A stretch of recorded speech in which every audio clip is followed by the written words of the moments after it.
கும்பமேளா நடைபெற்று வரும் உத்தரப்பிரதேசத்தின் அலகாபாத் ரயில் நிலையத்தில் ஏற்பட்ட கூட்ட நெரிசலில் சிக்கி 20க்கும் மேற்பட்டோர் பலியாகினர். உத்தரப்பிரதேசத்தின் அலகாபாத் நகரில் நடைபெற்று வரும் கும்பமேளா நிகழ்ச்சியின் மௌனி அமாவாசையை முன்னிட்டு சுமார் 3 கோடி பக்தர்கள் நேற்று புனித நீராடினர். இதையடுத்து சொந்த ஊர்களுக்கு செல்வதற்காக பக்தர்களில் பெரும்பாலானோர் அலகாபாத் ரயில் நிலையம் வந்திருந்தனர். இதனால் பக்தர்களின் கூட்டத்தால் ரயில் நிலையம் நிரம்பி வழிந்து காணப்பட்டது.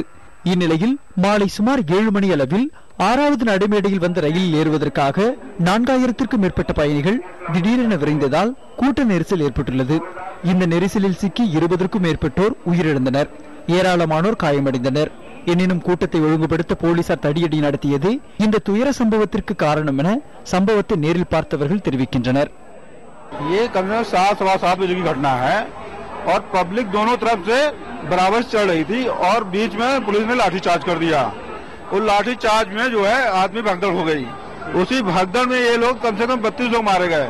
जो लमसम 10 लाशें अभी नीचे पड़ी हुई हैं और कुछ लाशें ऊपर से जा चुकी हैं। இந்த சம்பவத்திற்கு தனது ஆழ்ந்த இரங்கலை தெரிவித்துள்ள பிரதமர் மன்மோகன் சிங் பாதிக்கப்பட்டவர்களுக்கு தேவையான உதவிகளை வழங்க ரயில்வே அமைச்சருக்கு உத்தரவிட்டுள்ளார். இந்த துயர சம்பவத்திற்கு பாரதிய ஜனதா கட்சியும் ஆழ்ந்த இரங்கலை தெரிவித்துள்ளது. அதே நேரத்தில் பெருமளவு மக்கள் கூடுவார்கள் என்பது தெரிந்திருந்தும் அதற்குரிய ஏற்பாடுகள் மேற்கொள்ளப்படாதது ஏன் என்றும் அக்கட்சி கேள்வி எழுப்பியுள்ளது. When everyone knew that on Mauni Amavasya large number of pilgrims would come, why these basic precautions were not taken? Why did the footbridge collapse or a part of it?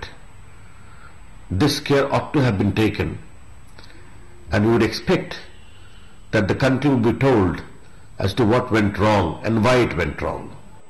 கூட்ட நெரிசலுக்கான காரணத்தை அறிய உத்தரப்பிரதேச முதலமைச்சர் அகிலேஷ் யாதவ் விசாரணை நடத்த உத்தரவிட்டுள்ளார்.